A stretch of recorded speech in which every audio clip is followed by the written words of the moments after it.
وَلَقَدْ يَسَّرْنَا الْقُرْآنَ لِلذِّكْرِ فَهَلْ مِن مُّدَّكِرٍ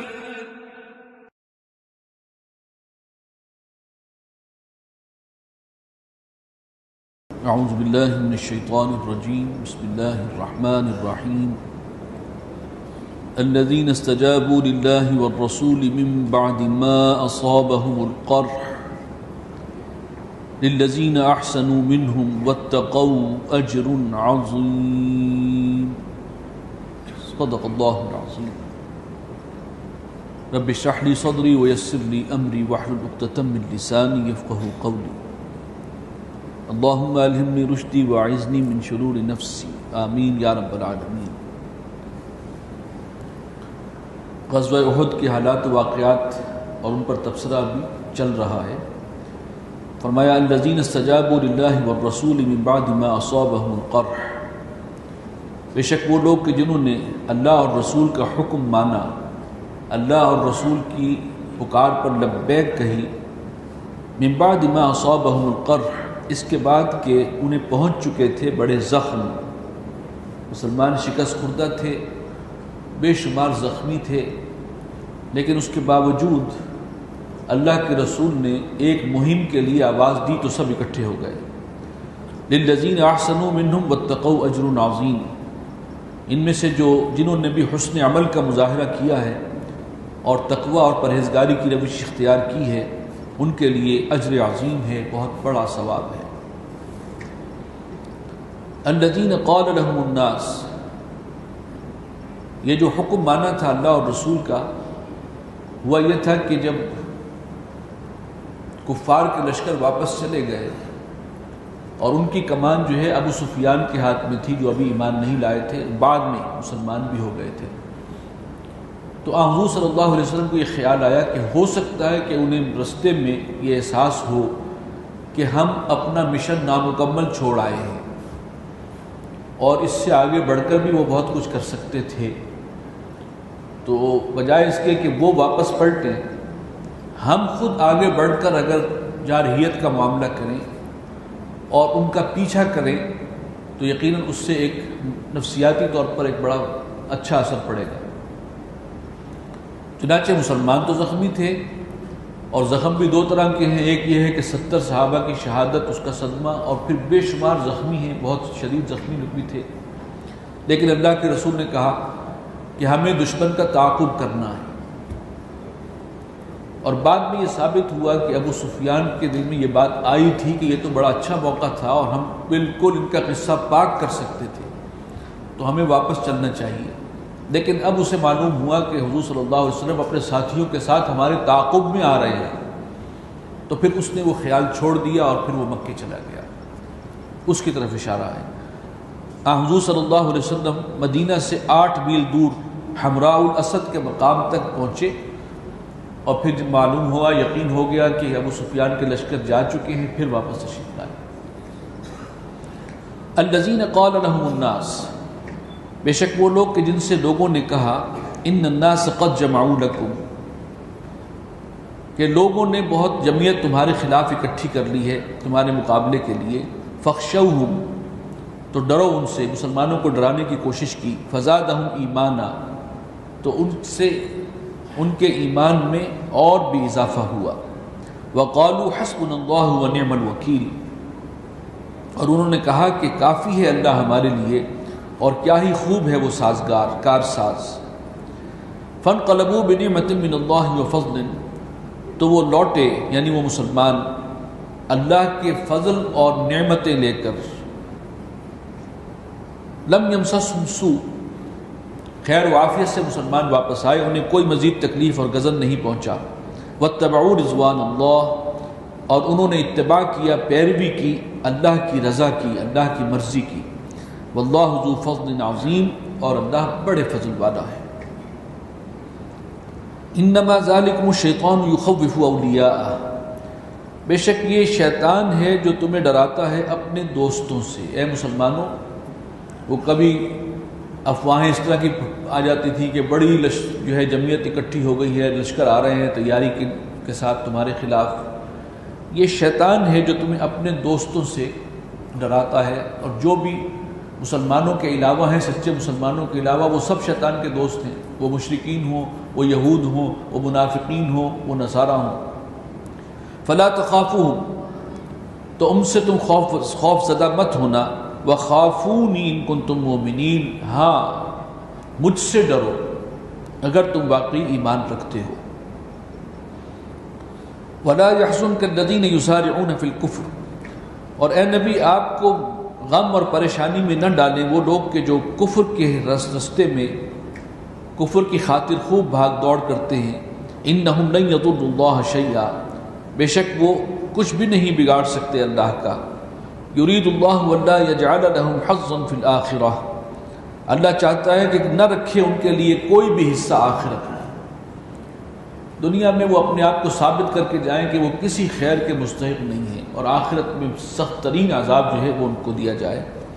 یہ وہ لوگ ہیں جو بھاگ دوڑ کر رہے ہیں، مسلمانوں کے خلاف سازشیں کرتے ہیں، لوگوں کو اکٹھا کرتے ہیں. وَلَهُمْ عَذَابٌ عَظِيمٌ، ان کے لیے بہت بڑا عذاب ہے.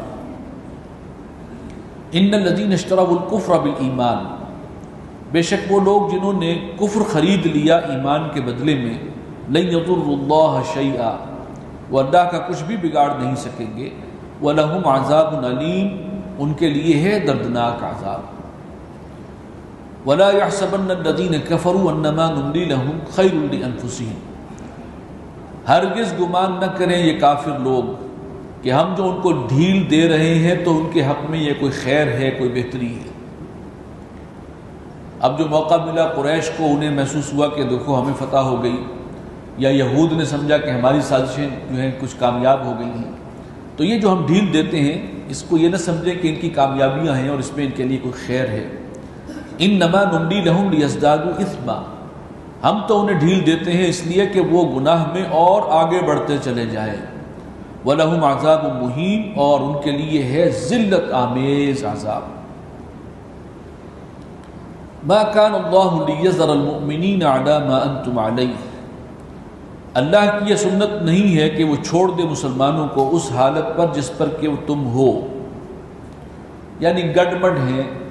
ابو بکر صدیق جیسا ایمان وہ بھی ہے مسلمانوں میں، دوسری طرف مسلمانوں کے صفوں میں عبداللہ ابن ابی منافقوں کا سردار بھی موجود ہے، اور بیچ میں بھی بے شمار شیڈز موجود ہیں. تو یہ اسی کے بارے میں فرمایا کہ اللہ کی یہ سنت نہیں ہے کہ وہ سب کو ایک جیسا برابر رکھ دے اور اس کے اندر تمیز اور فرق نہ کرے. حتی یمیز الخبیث من الطیب، جب تک کہ وہ جدا نہ کر دے ناپاک کو پاک سے. ایسی آزمائشوں کے ذریعے پتہ چلتا ہے کہ کن کے دل میں کھوٹ ہے، کن کی اصل ہمدردیاں جو ہیں وہ کفار کے ساتھ ہیں یا اہل کتاب کے ساتھ ہیں، یہود کے ساتھ ہیں، کون جو ہیں صرف دنیاوی مفادات کے لیے یا کلمہ پڑھ کر آ گئے ہیں. ان آزمائشوں کے ذریعے چھانٹی ہوتی ہے. وَمَا كَانَ اللَّهُ لِيُطْلِعَكُمْ عَلَى الْغَيْبِ، کوئی اعتراض کر سکتا تھا کہ اس کے لیے اتنی آزمائشیں، سختیاں، امتحانات اس سے چھانٹی ہو تو ویسے ہی اللہ تعالیٰ ایک لسٹ بھیج دے اپنے کسی نمائندے کے ذریعے کہ فلاں فلاں پکے مسلمان ہیں اور فلاں منافق ہیں اور فلاں اس لیول پر ہیں. تو کوئی کہہ سکتا تھا، اس کا جواب آگے دیا. وَمَا كَانَ اللَّهُ لِيُطْلِعَكُمْ عَلَى الْغَيْبِ، اللہ کا یہ معاملہ بھی نہیں ہے کہ تمہیں غیب پر مطلع کرے، غیب کی خبریں تمہیں پہنچائے اور ایک ایک جو ہے جو جا کر بات بتائی جائے. وَلَكِنَّ اللَّهَ يَجْتَبِي مِن رُّسُلِهِ مَن يَشَاءُ، بلکہ اللہ کا دستور یہ ہے کہ وہ پسند کر لیتا ہے، چن لیتا ہے اپنے رسولوں میں سے جس کو بھی چاہتا ہے. انسانوں میں سے کسی رسول کو اپنا نمائندہ بناتا ہے اور پھر صرف اسی کی طرف وحی آتی ہے اور اسی کو رہنمائی دی جاتی ہے. فآمنوا باللہ ورسلہ، تو ایمان لاؤ اللہ پر اور اس کے رسولوں پر، یعنی ایمان پختہ رکھو. وَإِن تُؤْمِنُوا وَتَتَّقُوا، اور اگر تم پختہ یقین رکھو گے اور پرہیزگاری کی روش اختیار کرو گے، تقوی کی روش، فَلَكُمْ أَجْرٌ عَظِيمٌ، تو تمہارے لیے بہت بڑا اجر ہے. وَلَا يَحْسَبَنَّ الَّذِينَ يَبْخَلُونَ بِمَا آتَاهُمُ اللَّهُ مِنْ فَضْلِهِ هُوَ خَيْرًا لَهُمْ، ہرگز گمان نہ کریں وہ لوگ کہ جو بخل سے کام لیتے ہیں اس مال میں کہ جو اللہ نے ان کو عطا کیا ہے، بخل کرتے ہیں، جو اللہ نے اپنے فضل سے ان کو نوازا ہے، ہوا خیر لہم، وہ یہ نہ سمجھے کہ بخل کر کے ہم بڑے کامیاب ہیں اور ہماری پالیسی بڑی اچھی ہے، ہم نے اپنا مال سنبھال کے رکھا ہوا ہے، اپنے مستقبل کی ہمیں فکر ہے، بل ہوا شر لہم، بلکہ یہ ان کا مال کا جمع کرنا اور اس کو اللہ کی راہ میں خرچ نہ کرنا ان کے حق میں نقصان کا موجب ہے، شر ہے۔ سیطوقون ما بخلوا به یوم القیامہ، ان قریب یہی مال جو ہے جس میں انہوں نے بخل سے کام لیا ہے ان کے گلے کا توق بنا دیا جائے گا، گلے میں توق ڈال دیا جائے گا اس کا قیامت کے دن۔ وَلِلَّهِ مِيرَاثُ السَّمَاوَاتِ وَالْأَرْضِ، اور زمین و آسمان کی وراثت میراث سب اللہ ہی کے لیے ہے، سب کچھ یہیں رہ جانا ہے۔ وَاللَّهُ بِمَا تَعْمَلُونَ خَبِيرٌ، اور جو کچھ تم کرتے ہو اللہ اس سے باخبر ہے۔ لَقَدْ سَمِعَ اللَّهُ قَوْلَ الَّذِينَ قَالُوا، یقیناً سن لی ہے اللہ نے ان لوگوں کی بات جو کہتے ہیں ان اللہ فقیر ونحن اغنیاء، کہ اللہ تعالیٰ فقیر ہے اور ہم غنی ہیں، مالدار ہیں۔ یہ یہود کا خاص معاملہ تھا، اس قسم کے طنزیہ جملے کہنا کہ بھائی بار بار اللہ تعالیٰ تقاضا کر رہا ہے کہ اللہ کی راہ میں خرچ کرو، اور جو اللہ کو قرض دے گا اللہ تعالیٰ اسے بہترین لوٹائے گا، بار بار تقاضے ہو رہے ہیں۔ اس کا مطلب ہے کہ اللہ تو محتاج ہے، اس وقت فقیر ہے اور ہم غنی ہیں۔ یہ ڈھٹائی کی انتہا تھی۔ سنکتب ما قالوا، تبصرہ یہ ہے اللہ کا، ہم لکھ رکھیں گے ان کی اس بات کو، نوٹ کر لی گئی ہے۔ وَقَتْلَهُمُ الْأَنْبِيَاءَ بِغَيْرِ حَقٍّ، اور جو یہ انبیاء کو ناحق قتل کرتے رہے ہیں وہ بات بھی نوٹڈ ہے، اللہ کو خوب معلوم ہے۔ وَنَقُولُ ذُوقُوا عَذَابَ الْحَرِيقِ، اور ہم کہیں گے ان سے کہ اب چکھو بھڑکتی ہوئی آگ کا مزہ۔ جائیں گے کہاں، بچ کر کہاں جا سکتے ہیں۔ الَّذِينَ قَالُوا إِنَّ اللَّهَ عَهِدَ إِلَيْنَا ذَلِكَ بِمَا قَدَّمَتْ أَيْدِيكُمْ، یہ بدلہ اس لیے ہے، اس بات کا ہے کہ جو کچھ تم نے اپنے ہاتھوں کی کمائی آگے بھیجی ہے، جو تمہارے کرتوت ہیں ان کے نتیجے میں یہ سب کچھ ہوگا تمہارے ساتھ۔ وَأَنَّ اللَّهَ لَيْسَ بِظَلَّامٍ لِّلْعَبِيدِ، اور اللہ تعالیٰ ذرہ برابر بھی ظلم نہیں کرتا بندوں پر۔ الذین قالوا ان اللہ عہد الینا ان لا نؤمن لرسول حتی یأتینا بقربان تاکلہ النار، یہ بھی ان کا ایک بہانہ تھا کہ ہم محمد صلی اللہ علیہ وسلم کو اللہ کا رسول کیوں نہیں مانتے۔ ہمارے پاس ایک دلیل ہے، وہ دلیل کیا ہے؟ وہ یہ کہتے ہیں کہ اللہ تعالیٰ نے ہم سے یہ عہد لیا تھا، ہمیں پابند کیا تھا اس بات کا، اللہ نؤمن لرسول، کہ کسی رسول کی بات کا یقین نہ کرنا، حتی یاتینا بقربان، جب تک کہ وہ ہمارے پاس کوئی قربانی لے کر نہ آئے، تاکلہ النار، جس کو آگ ہڑپ کر جائے۔ جب تک کوئی رسول ایسا معجزہ ہمیں نہیں دکھائے گا ہم اس پر ایمان نہیں لائیں گے۔ یہ اللہ نے ہمیں پابند کیا ہوا ہے، معلوم نہیں کہاں کیا ہے۔ لیکن یہ اصل میں شروع کے دور میں، اور خاص طور پر حضرت آدم کے دو بیٹوں کے معاملے میں بھی جو قصہ آیا اس میں بھی آتا ہے کہ جب کوئی شخص اللہ کے حضور کوئی نظر اور قربانی پیش کرتا تھا تو اس کی قبولیت کی ایک جو ہے دلیل یہ ہوتی تھی کہ آسمان سے کوئی آگ کا شعلہ آتا تھا اور اس کو بھسم کر کے خاک کر دیتا تھا، اور یہ اس بات کی علامت تھی کہ اللہ تعالیٰ نے یہ تمہاری قربانی یا نظر قبول فرما لی ہے۔ یہ ابتدائی دور کی بات ہے، نوع انسانی کی ابھی عہد طفولیت تھا اس وقت۔ تو اس قسم کے معجزے جو ہیں وہ اس زمانے میں ہوتے تھے، تو اسی کو آڑ بنا کر وہ کہہ رہے ہیں کہ یہ رسول پیش کریں اس قسم کا معاملہ تو پھر ہم سوچیں گے، ہمیں تو اللہ نے پابند کیا ہوا ہے کہ اس کے بغیر کسی رسول پر ایمان نہ لاؤ۔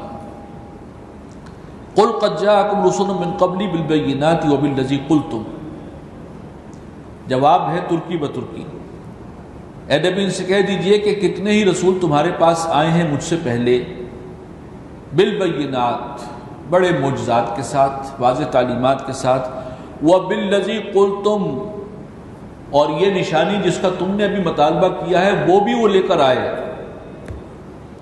فَلِمَ قَتَلْتُمُوهُمْ، پھر بھی تم ان کو قتل کرنے کی کوشش کرتے رہے ہو، یہ کیا ہے؟ ان کنتم صادقین، بتاؤ اگر سچے ہو۔ یعنی اللہ کو تو معلوم ہے ایسے رسول آئے ہیں جنہوں نے یہ کچھ بھی دکھایا اور معجزے بھی دکھائے، اور جس کا مطالبہ اب کیا جا رہا ہے وہ معجزہ بھی دکھایا، لیکن انہوں نے کوشش کی ہے اس رسول کو قتل کرنے کی۔ فَلِمَ قَتَلْتُمُوهُمْ إِن كُنتُمْ صَادِقِينَ، بتاؤ اگر تم سچے ہو۔ فَإِن كَذَّبُوكَ، اور اے نبی اگر یہ آپ کو جھٹلائیں، فَقَدْ كُذِّبَ رُسُلٌ مِّن قَبْلِكَ، تو یہ کتنے ہی رسولوں کو جھٹلا چکے ہیں ان سے، آپ سے پہلے۔ حضرت عیسیٰ علیہ السلام تو انہی میں سے تھے، وہ تو بنی اسرائیل ہی کی طرف مبعوث کیے گئے تھے۔ وَرَسُولًا إِلَىٰ بَنِي اسرائیل، ان کی والدہ کون تھی؟ وہ اہل کتاب تھی، یہودیہ تھی، لیکن ان کے ساتھ جو سلوک کیا گیا، اور وہ پہچانتے بھی تھے رسول بن کر آئے ہیں، ایسے ایسے معجزات لے کر آئے ہیں، لیکن انہوں نے سولی پر چڑھوا کے دم لیا، اپنے بس پڑتے، وہ تو اللہ نے بچایا۔ فَإِن كَذَّبُوكَ فَقَدْ كُذِّبَ رُسُلٌ مِّن قَبْلِكَ، تو اے نبی اگر یہ آپ کو جھٹلاتے ہیں تو یہ آپ سے پہلے بھی بہت سے رسولوں کو جھٹلا چکے ہیں۔ جاؤوا بالبینات، اور وہ رسول جو ہیں وہ بڑی بڑی نشانیاں لے کر آئے تھے۔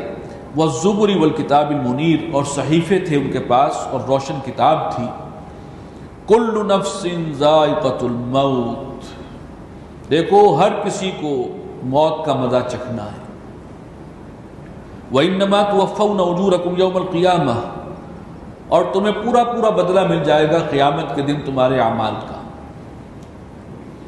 فَمَنْ زُحْزِحَ عَنِ النَّارِ، تو جو کوئی جہنم کی آگ سے بچا لیا گیا، وَأُدْخِلَ الْجَنَّةِ، اور جنت میں داخلہ مل گیا اسے، فَقَدْ فَازَ، بس وہ ہے کامیاب۔ یہ ایک بہت بڑی بات ہے، بہت بڑی حقیقت ہے جو یہاں پر کیٹیگوریکل انداز میں آئی۔ قرآن مجید میں یہ بات 3 جگہ آئی ہے، کل نفس ذائقۃ الموت، ہر ذی نفس کو موت کا مزہ چکھنا ہے، اور یہ وہ حقیقت ہے کہ وہ بھی مانے گا جو اللہ کو بھی نہ مانے۔ لیکن ہوگا کیا؟ موت پر خاتمہ نہیں ہے، اگلے عالم میں اکٹھی جمع کیے جاؤ گے، اور اس دنیا میں جو کچھ کیا ہے اس کا بھرپور اجر تمہیں وہاں پر ملے گا، اور اس کے نتیجے میں کامیاب کون ہوگا؟ دنیا تو دارالامتحان ہے، جس کو جنت جہنم سے چھٹکارا مل گیا اور جنت میں داخلہ، بس وہ کامیاب ہے۔ اب اس کے سوا اگر کوئی دنیا میں کتنا بڑا کامیاب ہو، وہاں ناکام ہے تو 0، اور کوئی دنیا میں بظاہر کتنا ہی ناکام ہم سمجھیں اسے دنیاوی اعتبار سے، دنیاوی کامیابیوں کے اعتبار سے، لیکن وہاں اگر وہ جہنم سے بچا کر جنت میں پہنچ گیا تو اصل میں وہ کامیاب ہے۔ یہ ہے اصل معیار۔ وَمَا الْحَيَاةُ الدُّنْيَا إِلَّا مَتَاعُ الْغُرُورِ، ایک اور بات بہت الارمنگ، اور دنیا کی زندگی تو محض دھوکے کا سامان ہے۔ کون کہہ رہا ہے؟ جس نے یہ عالم پیدا کیا ہے، لیکن آخرت کے مقابلے میں وہ بتا رہا ہے کہ یہ دھوکے کا سامان ہے۔ اور سب سے بڑا دھوکہ اس میں یہ ہے کہ انسان سمجھتا ہے کہ یہ دنیا مجھے یہ مہلت دی گئی ہے موج اڑانے کے لیے، دنیا بنانے کے لیے، دنیا کمانے کے لیے۔ یہ سب سے بڑا دھوکہ ہے۔ وہ بھول جاتا ہے کہ میں امتحان گاہ میں ہوں، مجھے اگر کچھ دیا گیا ہے تو یہ بھی امتحان ہے، بلکہ جس کو زیادہ مل گیا اس کا بڑا امتحان، اور جسے کم ملا اس کا ہلکا امتحان۔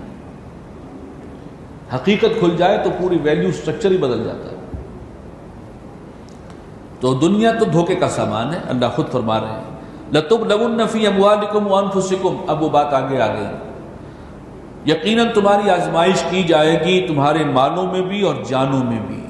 مال دیا گیا ہے، کرتے کیا ہو؟ اولاد ہے، اس کو کیسے پروان چڑھایا ہے، کن خطوط پہ اٹھایا ہے، یہ تو سب امتحان ہو رہا ہے تمہارا۔ وَلَتَسْمَعُنَّ مِنَ الَّذِينَ أُوتُوا الْكِتَابَ، اور تمہیں لازماً سننا پڑیں گی بہت سی باتیں، اوتوا الکتاب، اہل کتاب کی طرف سے، من قبلکم، جنہیں کتاب دی گئی تم سے پہلے، وَمِنَ الَّذِينَ أَشْرَكُوا، اور ان مشرکین کی طرف سے بھی بہت سی باتیں سننی پڑیں گی، اذًا کثیرا، بڑی اذیت والی باتیں، دل کو شدید طور پر اذیت پہنچانے والی باتیں۔ وَإِن تَصْبِرُوا وَتَتَّقُوا، اور اگر تم صبر سے کام لو اور تقوی اختیار کرو، پرہیزگاری پر قائم رہو، فَإِنَّ ذَلِكَ مِنْ عَزْمِ الْأُمُورِ، تو یقیناً یہ بڑے ہمت کے کاموں میں سے ہے، یہ کرنے کا کام ہے۔ وَإِذْ أَخَذَ اللَّهُ مِيثَاقَ الَّذِينَ أُوتُوا الْكِتَابَ، اور جب اللہ نے عہد لیا تھا ان لوگوں سے جنہیں کتاب دی گئی ہے، لَتُبَيِّنُنَّهُ لِلنَّاسِ، کہ تم اس کو خوب کھول کر بیان کرو گے لوگوں کے لیے، وَلَا تَكْتُمُونَهُ، اور اس کو چھپاؤ گے نہیں، فَنَبَذُوهُ وَرَاءَ ظُهُورِهِمْ، تو انہوں نے یعنی اہل کتاب کے علماء نے اس کو پھینک دیا اپنی پیٹھ کے پیچھے اس عہد کو، وَاشْتَرَوْا بِهِ ثَمَنًا قَلِيلًا، اور قبول کر لی اس کے بدلے میں تھوڑی سی دنیاوی قیمت، کچھ دنیاوی مفادات حاصل کر لیے، اور کتاب کے احکامات کو چھپا رہے ہیں، اور خاص طور پر نبی اکرم صلی اللہ علیہ وسلم کی پیشین گوئیوں کو چھپا رہے ہیں، کچھ دنیاوی مفاد کے لیے، اپنی چودراہٹ کے اظہار کے لیے۔ فَبِئْسَ مَا يَشْتَرُونَ، تو کتنی بری ہے خریداری جو انہوں نے کی ہے، جو کر رہے ہیں، یہ سودا انتہائی برا ہے۔ لَا تَحْسَبَنَّ الَّذِينَ يَفْرَحُونَ بِمَا أَتَوْا، ہرگز مت گمان کرنا ان لوگوں کے بارے میں کہ جو اپنے کیے پر بڑے خوش ہوتے ہیں، کچھ کاروائی کی ہے اس پر بڑے خوش ہیں، نازاں ہیں، فرحاں ہیں۔ وَيُحِبُّونَ أَن يُحْمَدُوا بِمَا لَمْ يَفْعَلُوا، اور وہ چاہتے ہیں کہ ان کی تعریف کی جائے ان معاملات میں بھی جو انہوں نے نہیں کیے۔ یہ ایک خاص مینٹلٹی ہوتی ہے، اور آپ دیکھتے ہیں کسی بڑی شخصیت کا، سیاسی شخصیت کا کچھ پاس نامہ پیش کیا جا رہا ہوتا ہے، ان کے فلاں فلاں فلاں فلاں کارنامے ہیں، اور حکومت اپنے جب پیش کرتی ہے تو دوسروں کے بھی کارکردگی کو اپنے کھاتے میں ڈال کر پیش کر رہی ہوتی ہے کہ ہماری تعریف کی جائے، جو کام ہم نے نہیں کیے وہ بھی اپنے کھاتے میں ڈال لیں۔ یہ ایک مینٹلٹی ہے، چیپ مینٹلٹی۔ تو ہرگز یہ نہ سمجھنا کہ فَلَا تَحْسَبَنَّهُمْ بِمَفَازَةٍ مِّنَ الْعَذَابِ، کہ ایسے لوگ عذاب سے بچ نکلیں گے۔ وَلَهُمْ عَذَابٌ أَلِيمٌ، ان کے لیے دردناک عذاب ہے۔ وَلِلَّهِ مُلْكُ السَّمَاوَاتِ وَالْأَرْضِ، اور آسمانوں اور زمین کی حکومت، سلطنت اللہ ہی کے ہاتھ میں ہے۔ وَاللَّهُ عَلَى كُلِّ شَيْءٍ قَدِيرٌ، اور وہ اللہ ہر چیز پر قادر ہے۔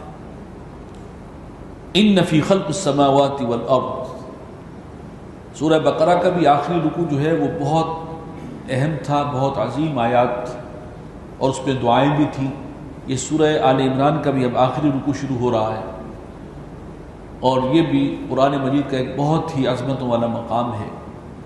حضور صلی اللہ علیہ وسلم جب رات کو نصف شب میں یا شروع میں تہجد کے لیے اٹھتے تھے تو یہ آیات آپ کی زبان پر جاری ہو جاتی تھی کہ ان فی خلق السماوات والارض واختلاف اللیل والنہار لآیات لأولی الالباب۔ ایک انسان ایمان تک، اللہ تک کیسے ذہنی سفر ہے اس کا پہنچنے کا، اس کی طرف اشارہ۔ انبیاء اور رسول تو آ کر بتاتے ہی ہیں، لیکن جہاں انبیاء اور رسول نہیں پہنچے تو کیا انسان کے پاس بھی کوئی فیکلٹی ہے کہ وہ پہنچ سکے توحید تک اور اللہ تک؟ فرمایا ان فی خلق السماوات والارض واختلاف اللیل والنہار، بے شک آسمانوں اور زمین کی تخلیق میں اور رات اور دن کے الٹ پھیر میں لآیات لأولی الالباب، بڑی نشانیاں ہیں یقیناً ہوش مندوں کے لیے، عقل مندوں کے لیے۔ ان کو غور کرو، مظاہر فطرت پر نگاہ ڈالو، کائنات کا نظام، قدرت کی صناعی، خلاقی، تمہارا دل گواہی دے گا کہ ایک ہستی ہے جو اس سارے کو کنٹرول کر رہی ہے، اور اس سارے خیر اور حسن اور خوبی اور رعنائی جو سب کچھ ہے یہ اسی کی جانب سے ہے، اسی کی صفات کا مظہر ہے جو ہمارے سامنے ہے۔ پوری کائنات کسی ایک ہی قبضہ قدرت میں ہے، کوئی انتظامی ایک ہی ہیڈ ہے۔ لو کان فیہما آلہۃ الا اللہ لفسدتا، اگر زمین و آسمان میں ایک سے زیادہ خدا ہوتے تو فساد مچ جاتا، کھینچتان ہوتی۔ یہاں تو ذرا ذرا سے تھوڑے سے اختیارات دے دیں تو 4 دن کے بعد جو ہے وہ کھینچتان شروع ہو جاتی ہے۔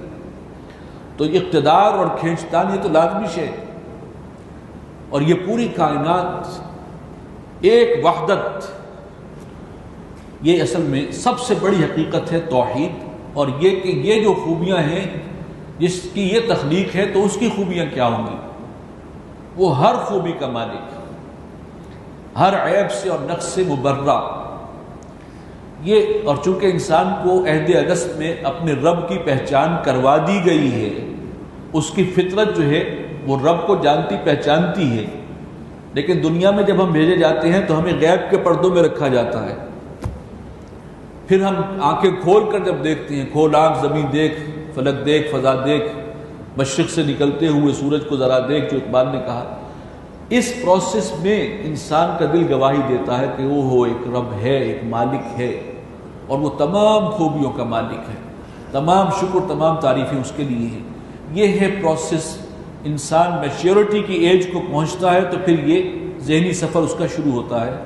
اگر اس کی فطرت مسخ نہ ہو گئی اور وہ فطرت کی جو بھی دستک ہے اس کو سننے کے قابل ہو اور اس پر کان دھرنے والا ہو، صرف عقل کا غلام نہ بن گیا ہو۔ محض عقل جو ہے وہ بھی انسان کو پہنچاتی نہیں ہے، لیکن عقل اور فطرت ساتھ ساتھ چلیں گی تو انسان لازماً توحید تک پہنچے گا۔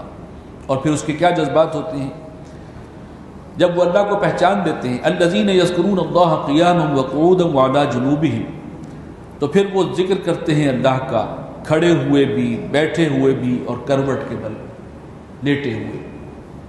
وَيَتَفَكَّرُونَ فِي خَلْقِ السَّمَاوَاتِ وَالْأَرْضِ، اور غور و فکر جاری رکھتے ہیں آسمانوں اور زمین میں۔ رَبَّنَا مَا خَلَقْتَ هَذَا بَاطِلًا، ایک اور نتیجے تک پہنچ جاتے ہیں، اے ہمارے رب تو نے یہ سب کچھ بیکار پیدا نہیں کیا۔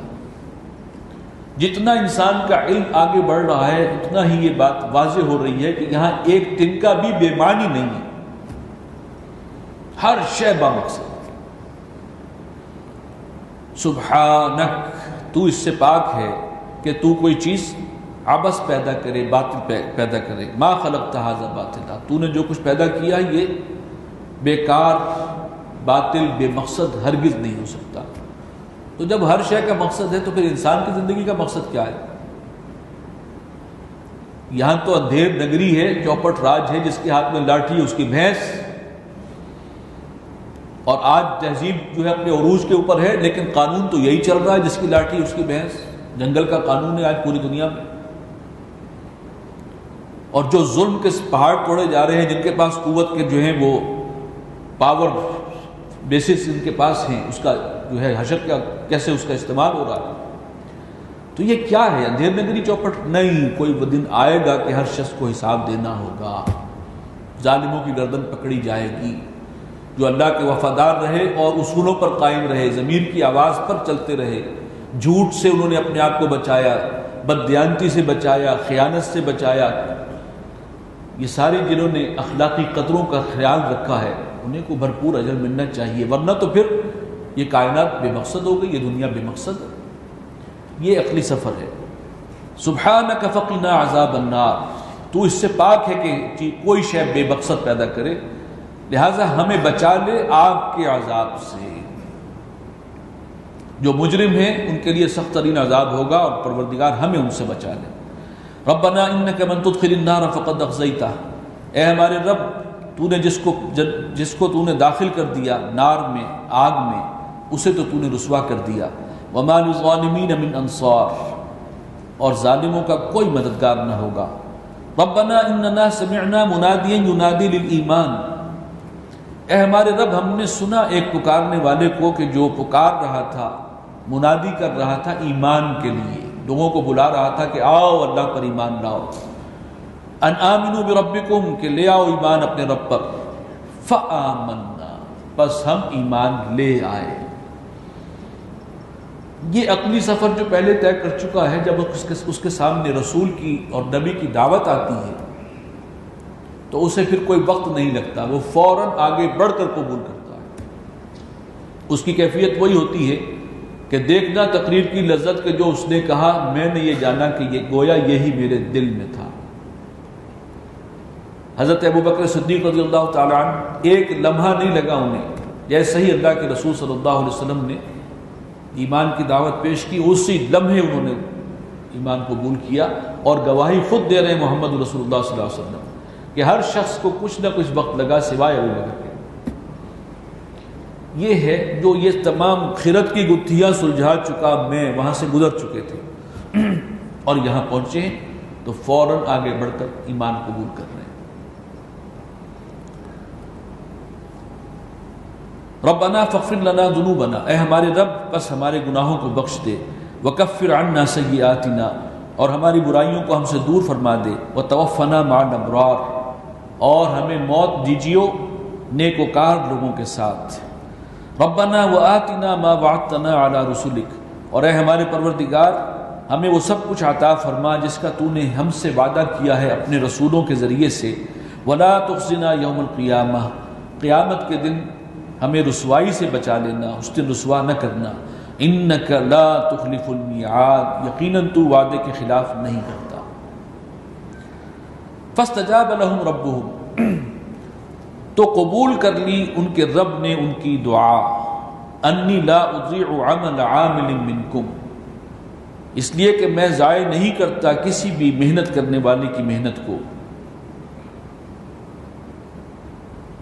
عمل عامل منکم من ذکر او انثی، تم میں سے کسی بھی محنت کرنے والے محنت کو ضائع نہیں کرتا، خواہ وہ مرد ہو یا عورت، بعضکم من بعض، تم ایک دوسرے میں سے ہی ہو، شرف انسانیت کے اعتبار سے سب برابر ہے، لہٰذا جو بھی دین پر آیا اور اس نے عملی طور پر بھی ثابت کیا کہ اللہ پر ایمان لایا ہے تو واقعی یہ سچا ایمان ہے۔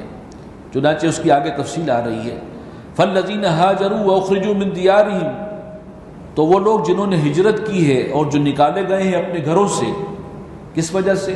اس لیے کہ انہوں نے ایک اللہ کو اپنا رب مانا تھا، وَأُوذُوا فِي سَبِيلِي، اور میرے راستے میں انہیں تکلیفیں دی گئیں، ایذائیں دی گئیں، وَقَاتَلُوا وَقُتِلُوا، اور انہوں نے قتال کیا، دوسروں کو قتال کیا اور قتل بھی ہوئے، قتل کیا بھی ہے اور خود بھی قتل ہوئے، یعنی جنگ میں دونوں دو طرفہ یہ معاملہ ہوتا ہے۔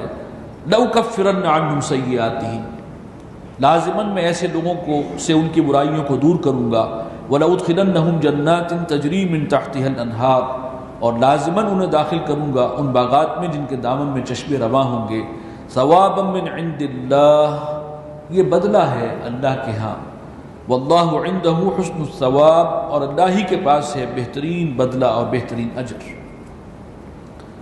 لا یغرنک تقلب الذین کفروا فی البلاد، اے نبی آپ مرعوب نہ ہوں ان سے، یہ دھوکہ نہ دیں آپ کو ان کافروں کا مختلف شہر میں آنا جانا چلنا پھرنا، کیونکہ یہ اکثر منافقین کا معاملہ بھی یہ تھا کہ مالدار زیادہ تھے اور قریش بھی تجارت کرتے تھے، جا رہے ہیں فلاں ملک جا رہے ہیں، ادھر جا رہے ہیں ادھر جا رہے ہیں، پھر اسلام کے خلاف سازشیں بھی کر رہے ہیں، اکٹھے ہو رہے ہیں، تو ان کی یہ جو چلت پھرت ہے یہ آپ کو پریشانی میں نہ ڈالے۔ متاع قلیل، یہ چند دن کا عیش ہے، ثم مأواہم جہنم، اور پھر اس کے بعد ان کا ٹھکانہ جہنم ہے، وبئس المہاد، بہت ہی برا ٹھکانہ ہے۔ لیکن الذین اتقوا ربہم، لیکن اس کے برعکس وہ لوگ جنہوں نے اپنے رب کا تقوی اختیار کیا، لہم جنات تجری من تحتها الانہار، ان کے لیے وہ باغات ہوں گے جن کے دامن میں چشمے اور ندیاں رواں ہوں گی، خالدین فیہا، وہ رہیں گے انہی میں ہمیشہ، نزلا من عند اللہ، یہ ابتدائی مہمان نوازی ہوگی اللہ کی طرف سے۔ یہ جنت اور جنت کی نعمتیں، یہ ساری جو تفصیلات قرآن مجید میں سورہ رحمان میں تفصیل سے آئیں اور بہت سی جگہوں پر، یہ سب جو ہیں یہ ابتدائی مہمان نوازی ہے۔ اصل میں جو اللہ کے انعامات ہیں اپنے مومن اور مخلص بندوں کے لیے، وہ تو ایک حدیث میں الفاظ ہیں، نہ کسی کان نے ان کو سنا، نہ کسی آنکھ نے دیکھا، نہ کسی کے دل پر اس کا کوئی احساس تک وارد ہوا، کسی کے تخیل کی رسائی وہاں تک نہیں ہے، جو اصل نعمتیں ہیں۔ تو یہ نزل کہتے ہیں ابتدائی مہمان نوازی۔ وما عند اللہ خیر للابرار، اور جو کچھ اللہ کے پاس ہے وہ بہت بہتر ہے، لیکن کن کے لیے ہے؟ ابرار کے لیے، وفاداروں کے لیے، نیکوں کے لیے۔ وَإِنَّ مِنْ أَهْلِ الْكِتَابِ، اور اہل کتاب میں سے وہ بھی ہیں، لَمَن يُؤْمِنُ بِاللَّهِ، جو ایمان رکھتے ہیں اللہ پر، وَمَا أُنزِلَ إِلَيْكُمْ، اور اس پر جو نازل کیا گیا ہے مسلمانوں تمہاری طرف، وَمَا أُنزِلَ إِلَيْهِمْ، اور جو کچھ نازل کیا گیا ان کی طرف، خاشعین للہ، وہ ڈرتے رہتے ہیں، جھکتے ہیں اللہ کے سامنے. لا یشترون بآیات اللہ ثمنا قلیلا، وہ اللہ کی آیات کے عوض تھوڑی سی قیمت وصول نہیں کرتے، دنیوی مفاد کے لیے ایمان نہیں بیچتے اپنا. اولئک لہم اجرہم عند ربہم، یہی وہ لوگ ہیں کہ جن کا اجر محفوظ ہے ان کے رب کے پاس. ان اللہ سریع الحساب، بے شک اللہ تعالیٰ جلد حساب لے لینے والا ہے. یا ایھا الذین آمنوا اصبروا وصابروا ورابطوا، اہل ایمان صبر اور استقامت سے کام لو، ڈٹے رہو. وصابروا، اور مقابلے میں ڈٹے رہو، مضبوط رہو. ورابطوا، اور مستعد رہو، چوکنے رہو اور جڑے رہو، ڈسپلن کے پابند رہو. واتقوا اللہ، اور اللہ کا تقوی اختیار کرو. لعلکم تفلحون، تاکہ تم فلاح پاؤ. یہاں یہ سورہ مبارکہ مکمل ہوئی. اس کے بعد ہے سورہ نساء. بسم اللہ الرحمن الرحیم. سورہ نساء کے آغاز میں ہی آپ دیکھیں گے کہ کچھ سماجی اور معاشرتی معاملات، اصلاحی کام جو ہے اس کے حوالے سے بڑی اہم رہنمائی ہے. معاشرے کے اندر یتیم بھی ہیں، ان کی خبرگیری، ان کے حقوق کی حفاظت. پھر خواتین ہیں، وہ بہرحال جسے کہتے ہیں کہ صنف نازک ہیں، اور مرد جو ہیں وہ ان کے ساتھ ظلم اور زیادتی کرتے ہیں، اپنے فائدہ اٹھاتے ہیں. اس کے حوالے سے جو بیلنس نظریہ کیا ہو سکتا ہے، یہ ساری چیزیں جو ہیں یہ اب ایک معاشرت کی تشکیل ہو رہی ہے.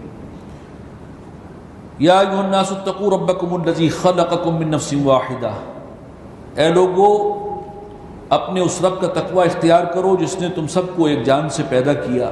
وخلق منها زوجہا، اسی سے اس کا جوڑا بنایا، یعنی آدم اور حوا علیہ السلام. وبث منہما رجالا کثیرا ونساء، اور اس ایک جوڑے سے آدم اور حوا سے کثیر تعداد میں انسانوں کو پھیلا دیا. اس رب کا تقوی اختیار کرو. آج اگر دنیا کی آبادی، انسانی آبادی 7 ارب سے متجاوز ہو چکی ہے. کچھ عرصے پہلے، چند مہینے پہلے خبر پڑی تھی کہ 7 ارب کو ٹچ کر گئی. تو ظاہر ہے کہ اب معاملہ کہاں سے کہاں پہنچ چکا ہوگا. اور یہ تو وہ ہیں جو زمین کے اوپر ہیں، اور جو زمین کے نیچے ہیں، جو پیوند خاک ہو چکے ہیں. یہ سب کے سب ایک انسانی جوڑے کی اولاد ہیں. خالق کون ہے؟ اللہ. صنائی کس کی ہے؟ وہ اس کی. اس کا تقوی اختیار کرو. واتقوا اللہ الذی تساءلون بہ والارحام، اور اس اللہ کا تقوی اختیار کرو، اس سے ڈرو کہ جس کے نام پر ایک دوسرے سے سوال کرتے ہو. اور رحمی رشتوں کا خاص لحاظ رکھنا. جو حقوق ہیں قریبی عزیزوں کے، والدین کے، بہن بھائی ہیں، یہ سب جو ہیں کلوزر سرکل، ان کے حقوق میں کوئی کمی نہ آئے، ان کے حقوق کے حوالے سے کوئی جو ہے کوتاہی نہ ہونے پائے. ان اللہ کان علیکم رقیبا، بے شک اللہ تعالیٰ تم پر نگران ہے. یہ آیت مبارکہ جو ہے خطبہ نکاح کا حصہ ہے، اور اس میں اس حوالے سے بڑی رہنمائی ہے. وآتوا الیتامی اموالہم، اور یتیموں کو ان کے مال ان کے حوالے کر دو. ولا تتبدلوا الخبیث بالطیب، اور بدل نہ لیا کرو اپنے نکمے مال کو ان کے اچھے مال کے ساتھ. ظاہر بات ہے کہ جو یتیم ہے وہ معاشرے کا بہت ہی کمزور طبقہ ہے.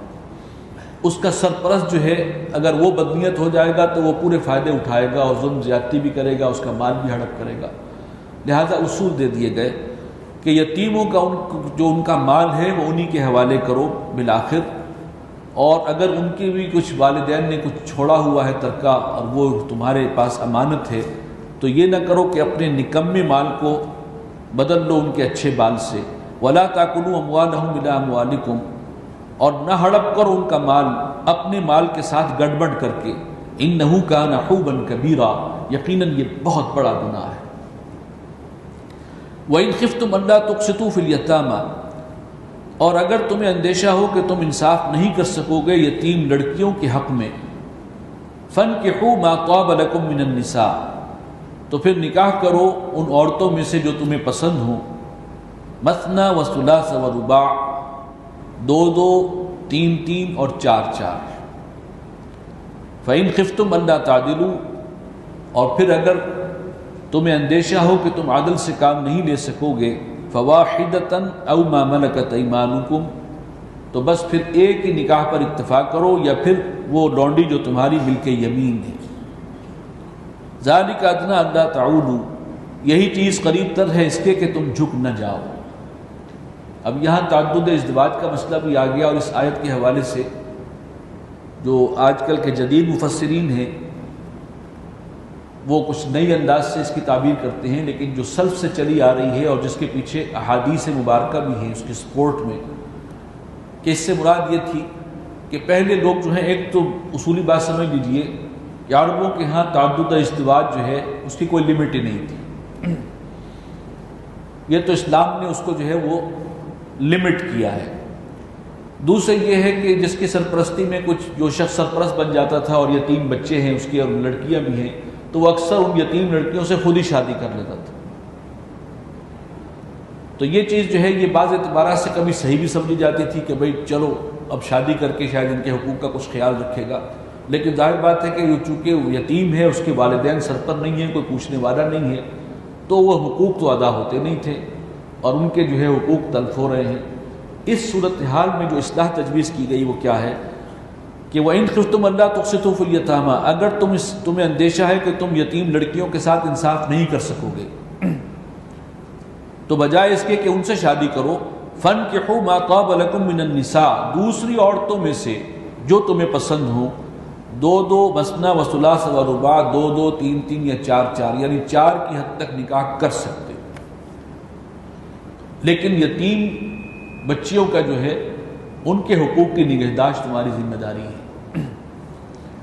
فَإِنْ خِفْتُمْ أَلَّا تَعْدِلُوا، ہاں ساتھ ہی کہہ دیا گیا کہ اگر تعدد ازدواج کی شکل میں عدل سے کام نہیں لے سکو گے تو پھر بہتر ہے کہ ایک پر اتفاق کرو، اور یہ اسی میں بہتری ہے، یہی چیز قریب تر ہے کہ تم ایک طرف جھک نہ جاؤ، ایک عدل اور انصاف کے تقاضے کے یہ زیادہ قریب ہے۔ وَآتُوا النِّسَاءَ صَدُقَاتِهِنَّ نِحْلَةً، اور عورتوں کو حوالے کرو ان کے مہر خوش دلی کے ساتھ۔ مہر کا تعین ہو گیا تو اب یہ نہیں کہ اپنے اوپر اس کو سمجھو کہ یہ کوئی جرمانہ ہے، بلکہ یہ کہ اب خوش دلی سے ادا کیا جائے۔ فَإِن طِبْنَ لَكُمْ عَنْ شَيْءٍ مِّنْهُ نَفْسًا، پھر اگر وہ اپنے طور پر خود ہی اس میں سے کچھ چھوڑ دیں، کچھ معاف کر دیں، فَكُلُوهُ هَنِيئًا مَرِيئًا، تو ٹھیک ہے پھر تم اس کو استعمال کر سکتے ہو، اس رقم کو کھا سکتے ہو رچتا پچتا بے کھٹ کے۔ وَلَا تُؤْتُوا السُّفَهَاءَ أَمْوَالَكُمُ الَّتِي جَعَلَ اللَّهُ لَكُمْ قِيَامًا، اور حوالے نہ کر دیا کرو بے عقلوں کو اپنے وہ مال کے جنہیں اللہ تعالیٰ نے تمہارے لیے قیام کا، گزران کا سبب بنایا ہے۔ وَارْزُقُوهُمْ فِيهَا، یعنی یتیم بچے ابھی چھوٹے ہی ہیں اور تم نے کہا چلو ان کا مال ان کے حوالے کر کے ان کو فارغ کر دو، تو یہ مناسب نہیں ہے، وہ ابھی وہ نگہداشت کی ضرورت ہے، ان کی دیکھ بھال کی ضرورت ہے، اور ابھی وہ عقل کے اس شعور کو نہیں پہنچے۔ تو کیا کرو، وَارْزُقُوهُمْ فِيهَا، ہاں ان کے مال میں سے تم ان کو کھلاتے رہو، وَاكْسُوهُمْ، اور ان کو کپڑے لتے دیتے رہو، لباس کا اہتمام کرو، وَقُولُوا لَهُمْ قَوْلًا مَّعْرُوفًا، اور ان سے بات کرو نرم انداز سے۔ یہ یتیم جو ہے اس کو جھڑکنا یہ سخت منع ہے، فَأَمَّا الْيَتِيمَ فَلَا تَقْهَرْ وَأَمَّا السَّائِلَ فَلَا تَنْهَرْ وَابْتَلُوا الْيَتَامَىٰ حَتَّىٰ إِذَا بَلَغُوا النِّكَاحَ، اور پرورش کرتے رہو یتیموں کی یہاں تک کہ وہ نکاح کی عمر کو پہنچ جائیں، یعنی بالغ ہو جائیں۔ فَإِنْ آنَسْتُم مِّنْهُمْ رُشْدًا، اور پھر اگر تم محسوس کرو کہ ان کے اندر ہوشیاری سمجھداری آ گئی ہے، فَادْفَعُوا إِلَيْهِمْ أَمْوَالَهُمْ، اب ان کے جو مال ہیں، جو امانت ہے تمہارے پاس، وہ ان کو واپس لوٹا دو۔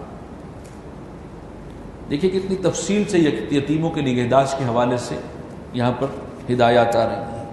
وَلَا تَأْكُلُوهَا إِسْرَافًا وَبِدَارًا أَن يَكْبُرُوا، اور نہ کھا جایا کرو یتیم کا مال اسراف کے طور پر، یعنی ضرورت سے زیادہ خرچ کرنا، وَبِدَارًا أَن يَكْبُرُوا، اور جلد بازی کر کے کہ وہ بڑے ہو جائیں۔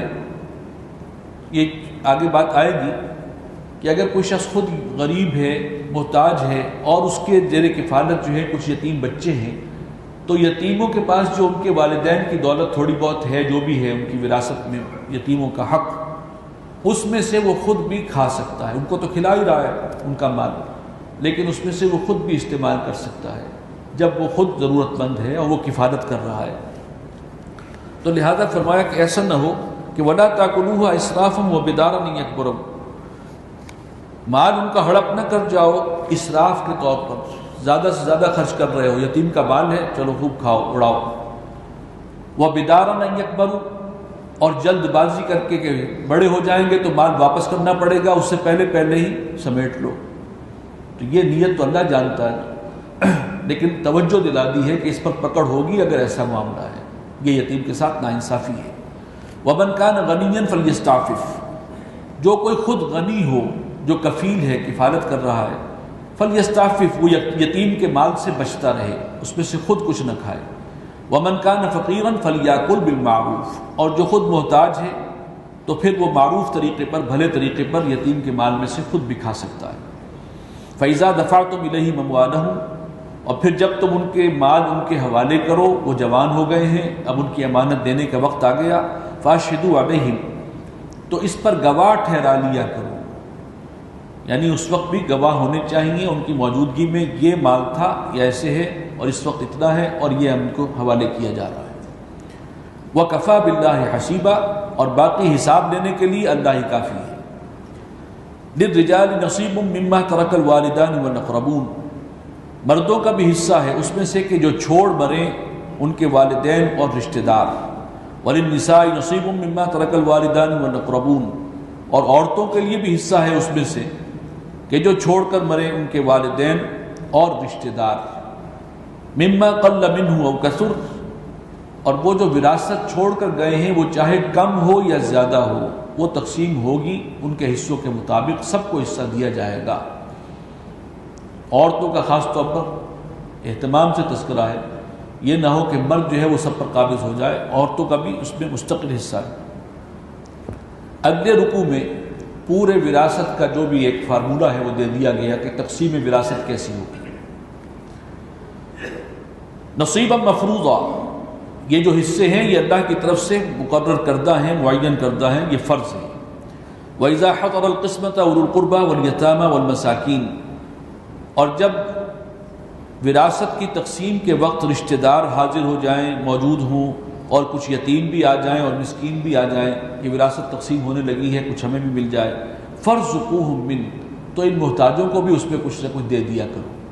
وَقُولُوا لَهُمْ قَوْلًا مَّعْرُوفًا، اور ان کو جو ہے ان سے بات کرو نرم انداز میں۔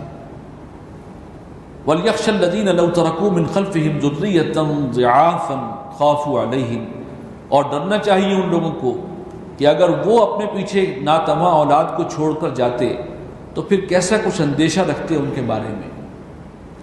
یتیموں کے والی جو ہے سرپرست، ان کو کہا جا رہا ہے کہ ذرا سوچو، اگر تمہارے بچے، تمہارا انتقال ہو جاتا اور تمہارے بچے کسی اور کی کفالت میں ہوتے تو موت کے وقت تمہیں اپنے بچوں کے بارے میں کیا کیا خدشات ہوتے۔